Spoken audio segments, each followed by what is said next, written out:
capital. Yes, we got a day that starts with a T, but no, we have no Tony today. Tony's on tomorrow. Tony doing a Friday show, but not today. So we're going to roll along till noon today and talk about more on Juan Soto and what Scott Boras said over the All-Star break to an not NBC, but the New York Post does a podcast, and it's hosted by Joel Sherman, who's covered baseball forever. And among the things that you'll hear him say is that the contract that was reportedly offered to Juan Soto, 15 years, $440 million, is not even in the range of consideration. And a lot more to get to there. I'll tell you one thing. It is a lot of money. And it's inconceivable to almost anyone who's been connected to baseball over the years that this number would be looked at as something of an insult. But what it does, and Buster Olney put this out, and it's so true, it's good for both sides because on one hand, it serves the player and the agent because it sets a negotiating floor, which is already record-setting. So anybody that wants to talk contract with him, whether it's the Nationals going back for another pass at this or the team that he's traded to that wants to have an extension once they have him, or maybe if they want to have an extension worked out before they have a deal, that's where the floor is. It's $440 million. You got to come up from there, and you're probably going to have to pass the number 5 to get there. And for the Nationals, as Buster says, it frames for other teams what the potential trade cost would be. So, again, you're talking about a contract that's going to be north of $500 million. There's also this, and I mentioned this yesterday. You've heard other people say this as well, is that the Patrick Corbin deal could be included in any kind of deal that they make involving Juan Soto. And as time passes here, as we get closer and closer to the August 2nd deadline, here we are July 21st, I believe fully that he's going to be traded. I would be surprised if we get to August 3rd and Juan Soto is still wearing a Nationals uniform. I mean, I could be surprised by that, but I don't think it's going to happen. I think they're going to make the deal. And the way things are eroding in this direction, it appears that a deal may be in the works. In fact, Buster Olney has used the term incoming owners. So maybe he actually knows something about who's going to buy the team. And the incoming owners want some certainty here. And as Buster points out, and others, and I said this the other day, that they don't want to have their responsibility as owners. The first thing is to trade the star player, a generational player, because that gets you off on the wrong foot with the fan base, and they don't want to be the ones to do that. Now, Scott Boras has other ideas about that, and we'll get to that shortly. But as you know, Patrick Corbin has a lot of money left on his deal. He signed a 6-year, $130 million deal before the 2019 season, and I believe that had they re-signed Bryce Harper, there wouldn't be a championship flag flying at Nats Park. That not signing Harper allowed them to have the money to go out and give Patrick Corbin this 6-year, $140 million deal. And he was one of the main reasons that they won the World Series. He was terrific. He and Max Scherzer and Steven Strasburg, they together were the biggest difference in them winning. Yes, Soto had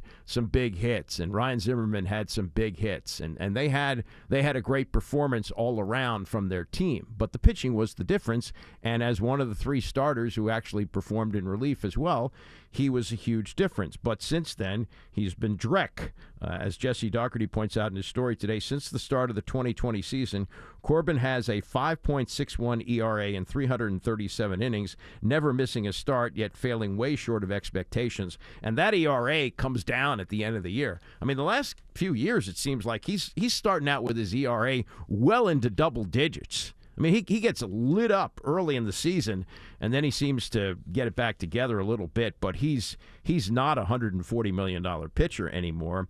And here's the problem with dealing him.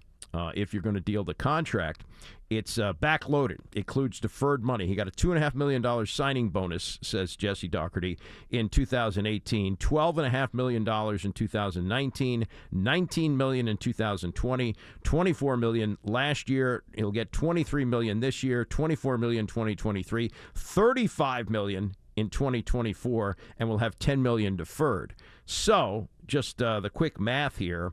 If they were to deal him, you'd have the leftover, the $23 million he's making this year. So let's just call it $10 million. With the $24 million he's due next year, that's $34 million. And $35 million, that's $69 million. And then $10 million deferred. So it's $79 million, even though he's more than halfway through the contract. And that's a lot for teams to pick up. So there is some precedence for this, as Jesse points out. That's when the Red Sox traded Mookie Betts to the Dodgers in 2020, and they sent along David Price, who was still owed 3 years and $96 million. So there's that part of the equation. There's also this, and I mentioned the eroding relationship, or the way it seems. And Scott Boras was quick to confirm this story that the Nationals refused to send Juan Soto on a charter flight to Los Angeles, and he had to fly commercial, while the Atlanta Braves, they had a chartered flight. Well, my friend Tom Lavero has done some research on this, and he says, turns out All-Star Game travel is collectively bargain. Major League Baseball pays for 3 first-class round-trip tickets for a player and 2 guests. They can also get reimbursed for a private jet at a rate of 6 round-trip first-class tickets. So what do you figure first-class tickets are to Los Angeles round-trip? I'd say $1,500. Let's just call it $2,000, okay? So that's $12,000. I don't know what timeshare costs on a jet, but is it much more than that? Could he have done that? Yes, he could have. And as far as the Braves getting to go, remember, their coaching staff and manager, they're all going to the All-Star game. So it's not just a few players from the team. They're taking a big contingent. They might not have even had room for Soto on the plane. So they took, let's say it was an 8-seater plane, something like that, maybe 10. They may be full up, and if it's spouses and things like that, you might want to take them out for a trip to Los Angeles. Yeah. So, all this smoke and, poor Juan Soto had to sit in the airport for a couple of hours, had to go through the indignity of flying commercial when the Braves, they went there on a private plane, and other teams going on private planes. And it's also been questioned whether or not Scott Boras could have paid for the private plane. Boras has said, I believe he said, or it's been attributed to him, that there are rules in place for agents, and they're not allowed to do that. Whatever. Even Juan Soto, who's making $17 million a year, I know his big payday hasn't come, but for most of us, $17 million would be that big payday. And he's got that this year. He's going to make probably 19 next year and maybe 23 the following year. So he's got big money coming to him before he hits the really big money, which, could approach $45 million a year or more. Who knows? Now, as for whether or not Soto will be traded, Boras appearing on this podcast that's done by New York Post reporters headed up by Joel Sherman. It's called The Show. And that was the question to Boras at the All-Star break. Do you expect Juan Soto to be traded before the deadline? I think if I was in the market and I'm a billionaire and I'm purchasing a team, I would want the choice of determining if I'm going to build around one of the game's greatest young superstars, or if I want to go through a rebuild. And I would want to know the who's and the whys. I would choose players who I would trade Juan Soto for.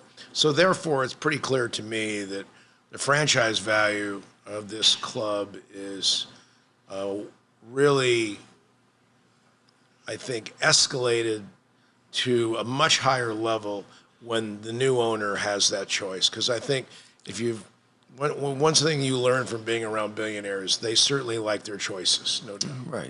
Right. Well, not only is Juan Soto on the block now, but so are the Nats. So we understand that they may be sold. We think it's a pretty good likelihood. So I certainly understand that. I wanted to ask you about the negotiation that was kind of silent until it came up a couple days ago when it came out. I think Ken Rosenthal first reported that he had turned down $440 million for 15 years and he was now available. Could you tell us exactly about that negotiation and what went through Juan's mind and why he decided what he did decide to do, which was to not accept that deal? Well, certainly one is sought after by the organization, and obviously my job is that you listen and give the information to the player. The player obviously is someone I work for, and they're in complete control over what the decision making is. And what you want to do is that once the contact comes, you ask the player how he wants you to pursue it. Then you sit down and you talk with the ownership, and the Lerner family, really having dealt with them for, since they bought the team in the mid 2000s, they've been a winning ownership. They've been people that have said, how do we construct a team that can win? And Ted Lerner, Mark Lerner, and the Lerner family on the whole was their objective, and they achieved it. Now we're without the Lerner family. Juan Soto has a ring on his finger, and he had people that he knows and trusted ever since his inception with the franchise. But now that group of people has said we're going to move on and assign this team to another group. There are many groups involved, I'm told, but when you're a player, you can talk about being offered things, but it doesn't carry with it the intentions and the security of winning, the goals of the player that are beyond economic. And so, for one, you can look at why and how they would do that, and they've certainly been attempting to do this for a while. And one has said, I want to make sure I know who and why and what this organization is going to do. It's kind of a ghost contract offer, because you're saying, here is a lump sum of money. And I think the group knew from everyone is that great young players have certainly positioned themselves through their performance. And the rarity of Juan Soto, this is from 19 to age 23, is where he's really separated himself to be in a very small group among Major League history of performance levels. So they're going to be at the highest order of average annual values, and yet the proposal placed him in the bottom 15 or 20, or I should say well below the top group and in the 15 or 20 range. And obviously that made the contract something that was really not even in the range of consideration, and because players are obviously expect to be treated historically. And when you're the greatest young player in the game and you have youth and you're going to be a 26-year-old free agent, I've never not since A-Rod have I had a player that's been that good and that young of a free agent. And so we have certain models that we've looked at about what the demand will be for those players.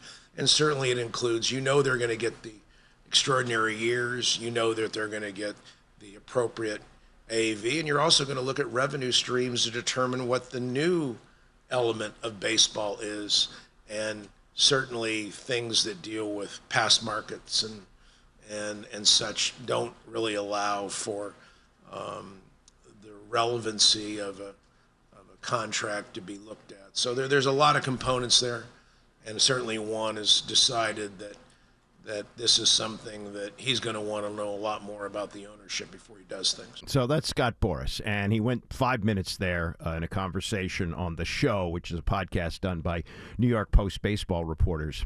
The point he kept hammering home is, we don't want to deal with people we don't know. So we're going to wait, and we want to deal with the new ownership. Now, he's got away with certain owners. Now, he's done some things with Ted Lerner which haven't been all bad. As I understand it, as I've been told, that Mike Rizzo had really no input on the Max Scherzer deal. He was told that they were getting Max Scherzer, and that was done between Boras and Ted Lerner. And it turned out to be an unbelievable deal for the Nationals. That was incredible. He made a lot of money, but it also worked out great. He turned out to be a great bargain. So it hasn't been all bad. Boras, though, has had his way with certain owners. And remember when Alex Rodriguez came up for free agency, I want to say it was 2003, he found the Texas Rangers owner willing to pay $100 million more than any other owner. He was negotiating against himself.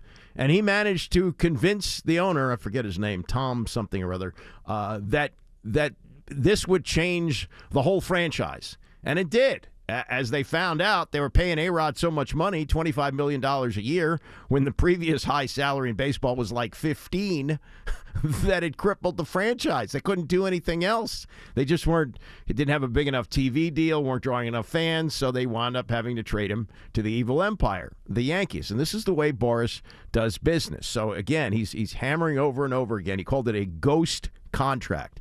Ghost contract, meaning we're not dealing with somebody we don't know. Meantime, you got to believe behind the scenes, the Lerners are talking to people who want to buy the team, but they want some certainty on this. And so that's why this number is out there. They're putting it out there. So there's negotiating going back and forth and whether or not they can get him locked up for the new owner or get him out of town before the new ownership takes over, which is, again, the reason I believe that he's going to be traded. So Boras does that. He also, remember this, he actually convinced the Yankees to opt back in with Alex Rodriguez for even more money than that $250 million contract called for. It was 10 years, $250 million, and he's traded to the Yankees like after 4 years or 5 years, whatever it was, and he still had time left on it, but he had an opt-out. And A-Rod opted out of the deal, and they set up an even bigger deal, which I think was like $32 million a year, with the promise that A-Rod was the clean champion. He was the clean home run hitter, not like Barry Bonds, not like Sammy Sosa, and that Alex Rodriguez would eventually break Henry Aaron's record, and he would be the clean record holder, and the Yankees could cash in on that. Remember, he's talking about money off the field as well. So when Boras says this isn't even in the range of consideration, calls it a ghost contract, and won't negotiate with ownership that he doesn't know, he knows what he's doing here. He's pushing him towards free agency, which is what he'd like to get to, and probably will get to, even if he's traded. Now, I guess it could be part of the consideration of a deal that they have a contract in place, an extension before a deal is agreed to, but it doesn't sound like Boras is going to do that, and I think it's possible that if he doesn't negotiate with a new team, a team that conceivably Soto could be traded to, that they just sit and wait. And Boras says, no, we'll sit. It's only going to be 26 at the end of the 2024 season. We'll wait till then, and then we'll cash out. So grab a Snickers. But again, I think he's going to be dealt. And I go back to what Tim Kurkjian said. Look for a team like the San Diego Padres, who have a good farm system, to unload prospects and to get him on board for 2.5 years. You get 3 shots at winning a World Series with Juan Soto, and maybe you don't look at him long term, but those 3 years you get him at a bargain price. You'll have him at less than $20 million next year and a little over $20 million the following year, plus what's left on his deal for this year. So all kinds of things in play, but again, I keep saying it over and over. I believe it by the 3rd of August, you will see Juan Soto in another uniform. Coming up, some highlights from the ESPYs, which aired last night. Andy Pollin, stay with us. The Andy Pollin Hour on ESPN 630, the sports capital. Roll until noon today with Tony off. Tony back tomorrow. The ESPYs were held last night. Now, used to be that the night after the All-Star game was considered the sportsless night of the year. So ESPN looked at it and said, oh, well, if nobody's going to eat that, we'll have that. So the ESPYs, which used to be held in the wintertime or like early March, are now held the day after the All-Star game, and they're held in Los Angeles. And they have done a great job of turning this into like the Academy Awards of sports. And they used to hire comedians, actors to host the ceremonies. Now it's all athletes. It's an all-athlete event. And Steph Curry was the host this year and couldn't resist a little shot at LeBron. I am the second NBA player to host this award show, which is kind of crazy to think about. LeBron James, he hosted this award show back in 2007 after losing in the NBA Finals. So yes, you guessed it. This feels better. This feels better. Ooh, Curry got some awards himself, the NBA Player of the Year and the best record-breaking performance. I guess broke the record for three-point shots. And there was also some serious parts of this, and I'll get to some of the big awards here in a second, but they used the platform as they have before. I think when LeBron hosted it, they spent a lot of time on the Black Lives Matter movement and so forth. In this case, Steph Curry was wearing Brittany Griner's jersey, and he stood with two WNBA stars, Anika Obubike, I think that's how you pronounce that, and Skylar Diggins-Smith, and they wanted the world to recognize that they are fully behind this, that Brittany Griner, who is not just a part of the WNBA, but she's part of basketball, she has been in jail in Russia for a long, long time. Tonight, I am proud to announce that the WNBA is being recognized as the Sports Humanitarian League of the Year.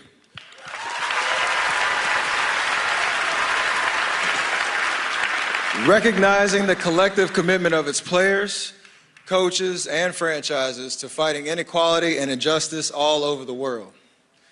We are thrilled to have Nneka Ogwumike and Skylar Diggins-Smith among the WNBA stars here tonight, but we also need to acknowledge one who isn't here. Her name is right here on this jersey.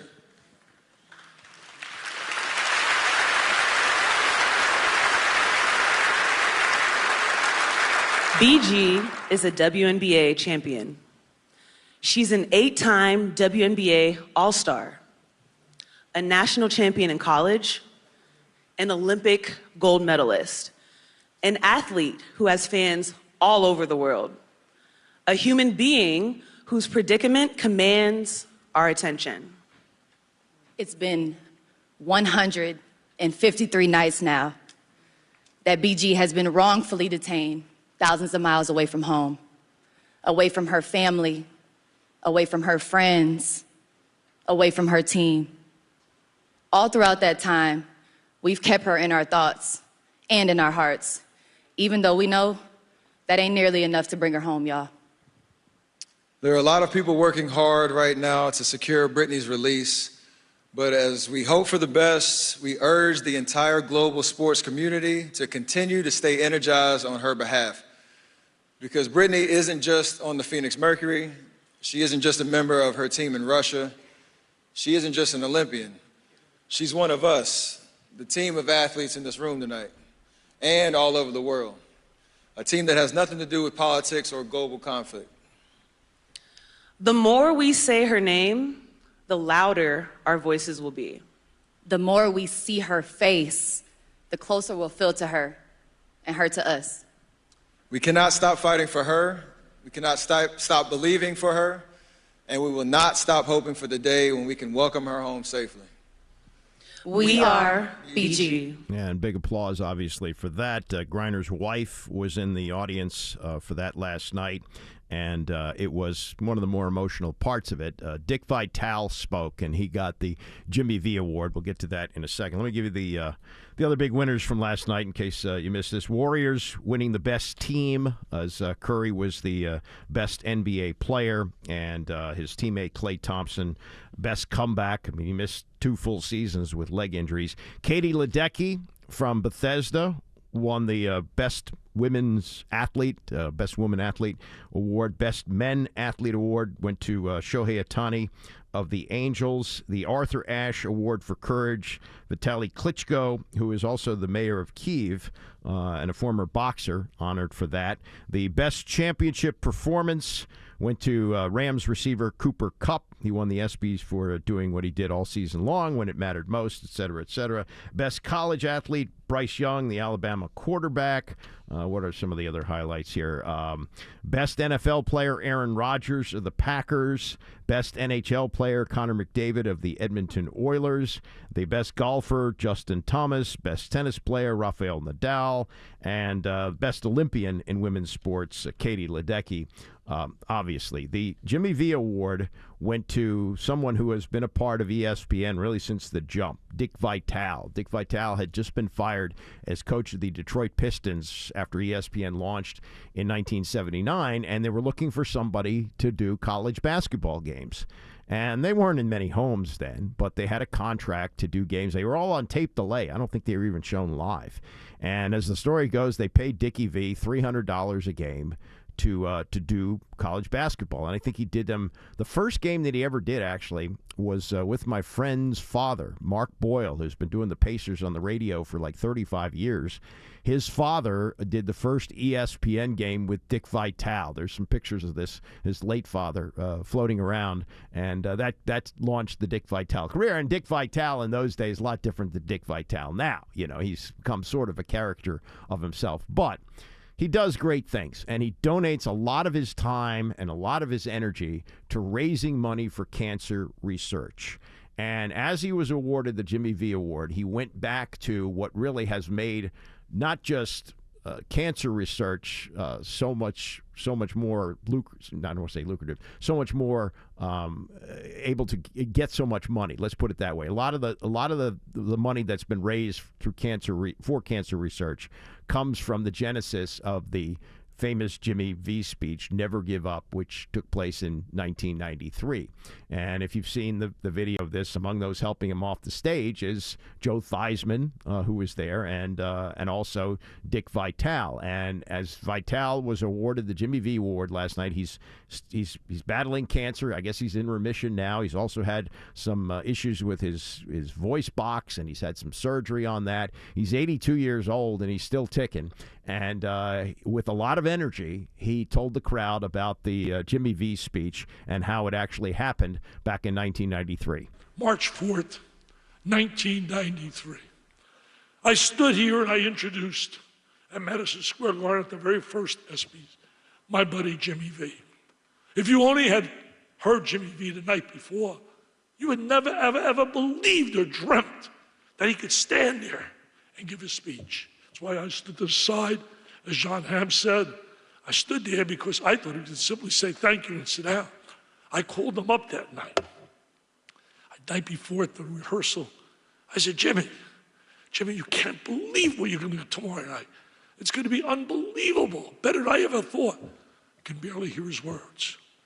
Dick, you think I give about an award? I'm not going to see my Leanne, my Jamie, my Nicole, my daughters graduate. I'm not going to be able to see them or walk them down the aisle.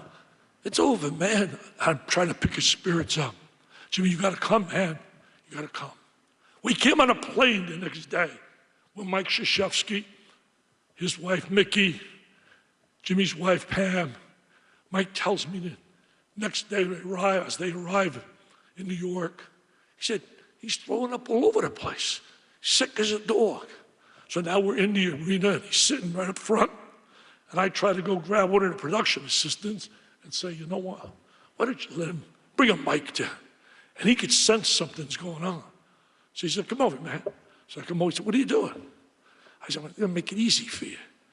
And Jimmy, some choice words. And he told Mike and I sitting there, just get me on that effing stage. Get me on that stage. We got him on that stage. I was mesmerized, blown away as he electrified the nation. And that speech, don't give up, don't ever give up, has created what we're here today. We have raised $300 million in his name. Think about that, $300 million. Think about his legacy. His legacy is a true legacy. Oh, he cut the nets down, and coaches dream of that. And they won that national championship. I've told people, I think there's three major factors that have made the V Foundation jump like they have to become such an incredible first-class foundation. Because every dollar that's donated goes for research. Because as a member of the board, I can tell you this, we have, ready for this, a $40 million endowment that all the administrative costs are paid for. So every dollar when I go out and beg, I'm not going to be on the streets begging the way I do and plead. If money's going to pay this one, pay that one. It all goes where it should go to help people battling that dreaded disease. So Jimmy's, to me, The first thing that gave him the popularity was winning that national championship, beating a great team years before you were. Hakeem Olajuwon, Clyde Drexler, Houston. Nobody gave North Carolina State a shot, but you couldn't tell to Jimmy and his guys. And there they are. And Derek Wittenberg, who does a great job for us on the board, had that Survive and Advance documentary that's terrific. And there he is, unbelievable. And the job he did was just fantastic. And he threw probably the greatest air ball in the history of basketball. And that air ball was caught by Lorenzo Charles, who dunked that sucker, and they won the national title. And Jimmy ran around the court looking for somebody to hug, looking to give some love and get some love. Well, that moment gave him popularity on the national scene. Then you combine that with his great speech, don't give up, don't ever give up. And those two factors were major. And then there was a third factor that elevated the V Foundation. Jimmy's family, his wife Pam, his daughters, all got involved. His brothers, Bobby and Nick became the head of the V Foundation. For a while there, he did a great job. They're telling me to wrap it up. You know what, man? I'm going to do what my guy Jimmy V did. You know what Jimmy V told when they said wrap him up, giving that speech? He said, "By well, everybody, are you kidding me? My guy Jimmy, I need a few more minutes. I got the boss over there, he's on my side, Jimmy Pitaro anyway, so I'm okay." But anyway, the bottom line is the V Foundation started to move big time, making $300 million. What a legacy. What a legacy. A legacy that you, unbelievable, affect so many people battling cancer. And that's what Jimmy's done. Save lives. And he'll go on generation after generation. And that's a great legacy to have. That is Dick Vitale as part of his long speech last night in accepting the Jimmy V Award. You heard him say there towards the end that they're telling him to wrap it up. He kept talking, and I think the speech went about 15 minutes or so. You're probably only supposed to talk about 4 or 5 minutes. But finally he got to the end, and he was very stirring at times. He thanked a lot of people. He is, I think, a genuine guy, and when he says that he spends time at hospitals with kids, I believe that. I mean, there are legendary stories of Dick Vitale walking through an airport, and somebody will say, "Hey, I'm a big fan," and he'll write down the address, and a book will show up in the mailbox a few days later. You know, he doesn't forget people, and he doesn't forget where he came from, even though he's become this big star. And yes, he's become sort of a caricature of himself, and they don't put him on the big games anymore. But his passion for what he does is you can't criticize that. And so as he wrapped it up, he sort of went to a basketball version of Rock and Roll Heaven, you know, the Isley Brothers song, and talked about Jimmy V and others looking down as he accepts the award on behalf of all those who are with him fighting cancer. I close and I have a message. Jimmy, my man up there, I know in spirit you're up there with Stuart Scott, John Saunders, love those guys, all gone so early. I know you're hosting the little hoops party, John Thompson, you got Rolly Massimino, and all you gathering, watching what we're doing or thinking about us. And I will tell you this, Jimmy V, my man, we are not going to stop. Stop chasing the dream of raising dollars in your dream. Jimmy's dream was to beat cancer, and we must do it because it doesn't discriminate. It comes after all. In fact, I want everybody in this room that knows somebody they love, knows somebody in their family, or maybe themselves, that's battled cancer, to please stand. Well, take a look at this room. It doesn't matter race, religion. It'll bring you to your knees. There's only one way to beat it, my friends. We got to raise dollars and give the oncologists a fighting chance. I close by simply saying, keep chasing your dreams, keep chasing your goals.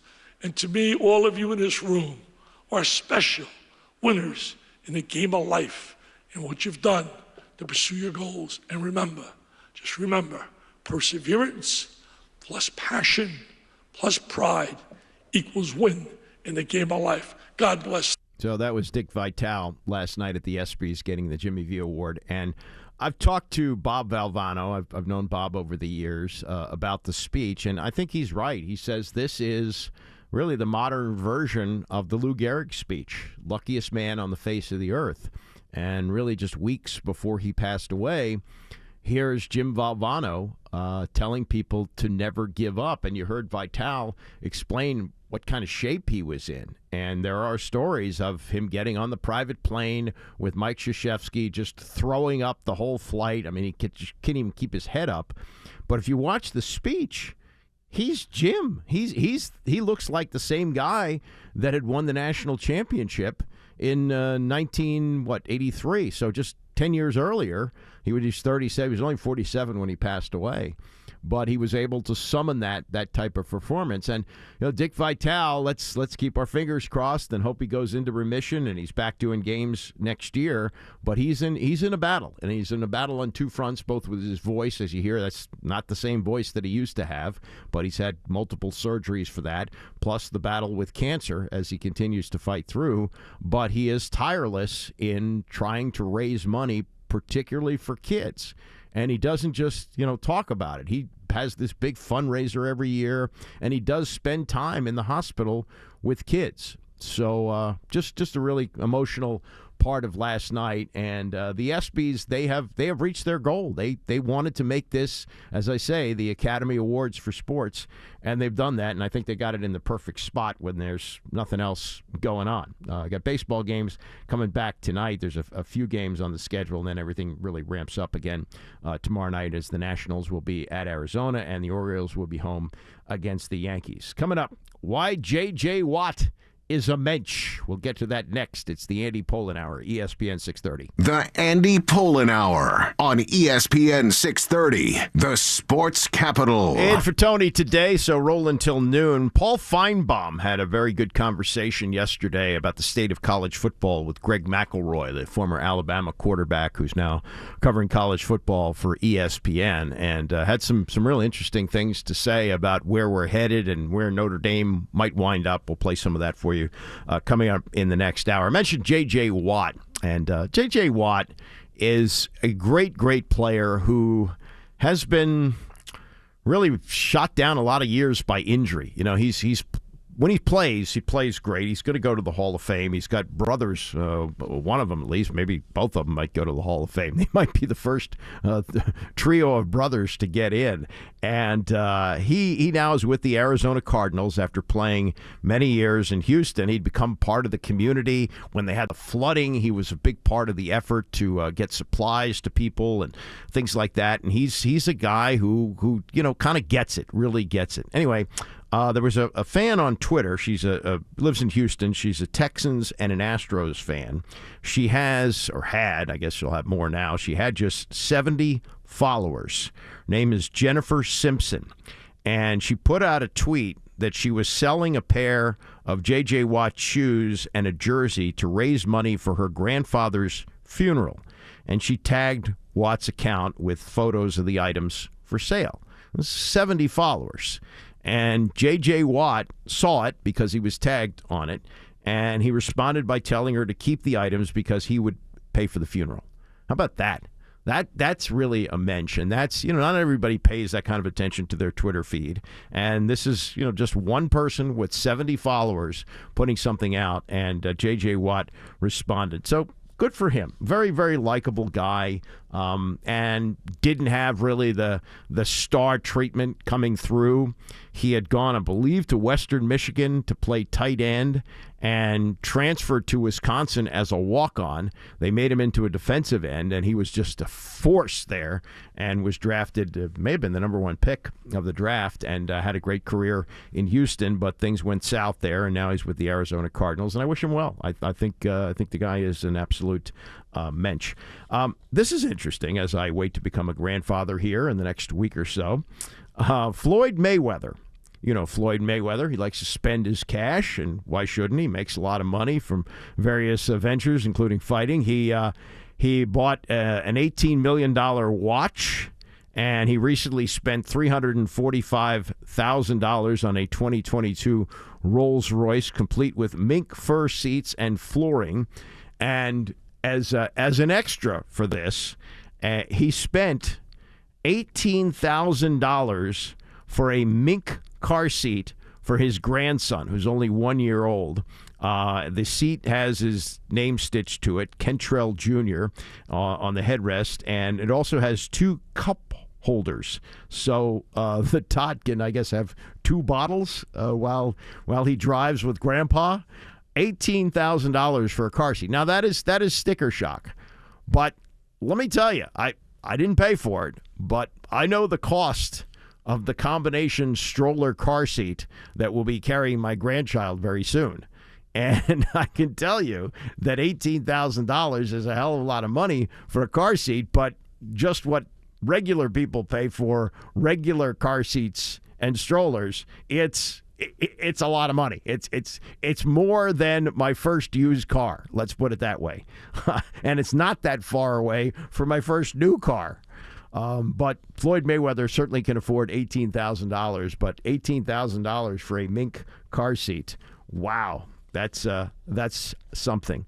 How about this as we schwitz today? 96 degrees, and I just canceled my weekend plans for bike riding, even though we go at like 7 o'clock in the morning on Saturday. It's just going to be too damn hot to go, so we're not going to do that. But today is going to be 96 degrees, 3 degrees cooler than it's supposed to be on Saturday. I think Sunday is supposed to hit 100 with the usual humidity that we have this time of year in our area. But the thing to do, if you can, is to get to a swimming pool. I have a community pool as part of the deal that I have in my complex where I live, so I use that from time to time. Not that often, but I do use it. And there are people who have their own swimming pools, as you know, but they're not used all the time. And this is a great idea for someone who wants to have a private swim pool, but doesn't want to have to pay the money it costs to put in a pool, and more importantly, maintain a pool.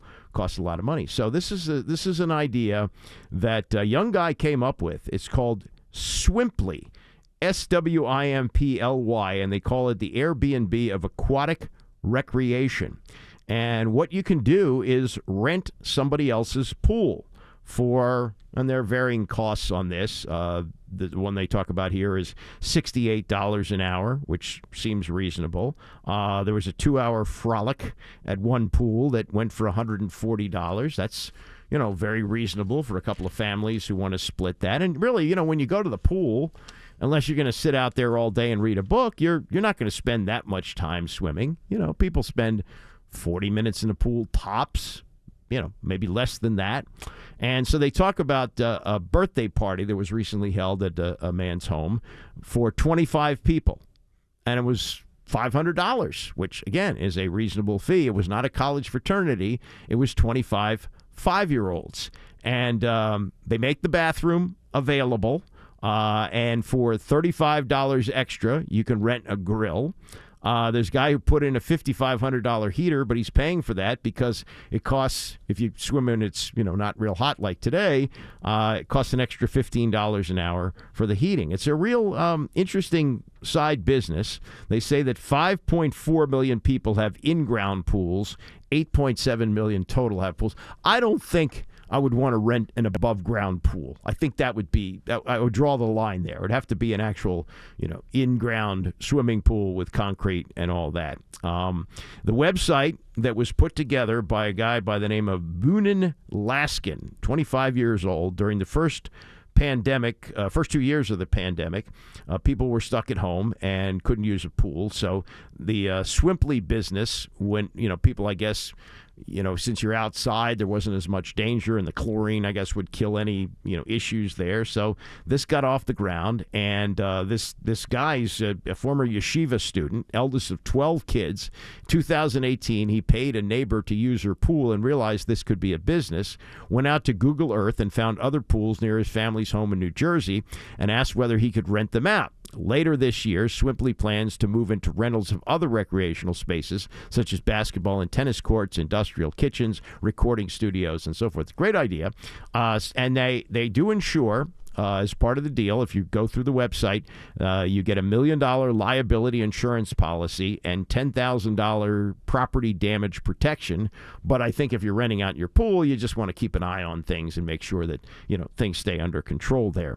But, really a great idea. And profitable. There are people talking about getting, $70,000 a year from this, $25,000 in rentals. It's really I think it makes a lot of sense. And if you have a neighbor where you don't have to go far, use their pool, rent it out. It's so much cheaper than what it would cost you to maintain a pool. Have you ever had a pool in your house? I never have, but we had a community pool up the street, and one year my father was president, and cleaning out that pool after a winter is not a lot of fun. It's really disgusting. Even though you put the cover on it, you got to hose it down with acid and all that to take care of all the algae and all the tadpoles that form in there and everything else. It's an absolute mess. So have somebody else do all that, and the 5 or 6 times a year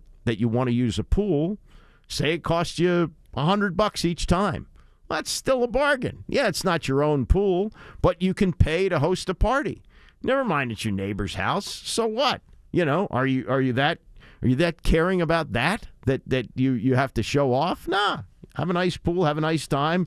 Everybody goes home, and he or she maintains the pool. You don't have to worry about it. Good idea. One of the stories I meant to get to yesterday, it's about Andrew Wiggins, who just won a championship with the Golden State Warriors, and he's saying that he regrets getting his vaccination. He said, I did it. I was an all-star and a champion, so that was the good part, not missing out on the best year of my career. But for my body, I just don't like putting all that stuff in my body, so I don't like that, and I didn't like it that it wasn't my choice. I did not like that it was either get this or don't play. Yeah, that were the rules. That's the rules, Alan. Sorry, Andrew, not Alan Wiggins. Andrew Wiggins. That's the rules. Yeah, because the NBA said if you're not vaccinated, and remember San Francisco was one of the 2 local areas of NBA markets, the other one being New York, where Kyrie Irving, had to sit out because he wouldn't get vaccinated. And they said, if you want to play, get vaccinated. And as Wiggins said, the only options were to get vaccinated or not play. It was a tough decision. Hopefully it works out in the long run. In 10 years, I'm still healthy. Well, you made it through the year healthy. You were an all-star, and you're an NBA champion. I'd say it was worth it. And I'll take my chances that you're not going to have serious health issues down the road because you did the smart thing and get vaccinated. For as great an athlete as you are, you seem to be a dope. It's a pretty simple choice here, and it was a league-mandated thing. And yes, you could have done what Kyrie did at great cost to you. You could have sat out the year and said, "I'm sticking to my guns." But every business has certain rules, and these were the rules to play games at that venue. Now, I guess he could have said, "I'm not going to play home games," and gone the Kyrie route. But I don't think that they would have put up with it the way that the Brooklyn Nets did, and ultimately gave in and let him play once the restrictions were lifted in Brooklyn. But come on, you really can't be that dumb. You really have to be smarter than that. And it would seem to me that Andrew Wiggins is smarter, but heck, you never know. Coming up, what Paul Feinbaum said about college football. Also, when is the Deshaun Watson decision going to come down? Ian Rappaport with insight on that and more as we continue with the Tony Kornheiser Show next on ESPN 630.